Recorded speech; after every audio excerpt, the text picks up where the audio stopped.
2026 சட்டப்பேரவை பொதுத் தேர்தல் வழக்கமான பொதுத் தேர்தல் இல்லை என்பதை அடிக்கடி நான் சொல்லியிருக்கிறேன். வலதுசாரிகளின் கைகள் ஓங்கி வருகின்றன. அவர்கள் திட்டமிட்டு காய்களை நகர்த்துகிறார்கள். கடந்த ஒரு ஆண்டுக்கு மேலாக நாங்கள் அங்கம் வகிக்கிற மதசார்பற்ற முற்போக்கு கூட்டணியை பலவீனப்படுத்துவதற்கு எல்லா முயற்சிகளையும் சங் பரிவார்கள் மேற்கொண்டனர். குறிப்பாக விடுதலை சிறுத்தைகளை குறிவைத்து, குறிப்பாக என்னை குறிவைத்து எனக்கு எதிரான நடவடிக்கைகளை மேற்கொண்டார்கள்.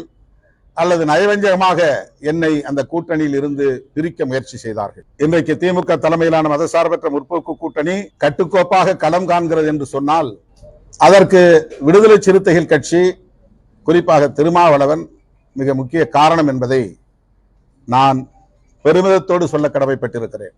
எந்த ஆசை வார்த்தைக்கும் இணங்காமல், எந்த தூண்டலுக்கும் இலக்காகாமல் நான் உறுதியாக நின்று திமுக தலைமையிலான மதசார்பற்ற முற்போக்கு கூட்டணியை பாதுகாப்பதில்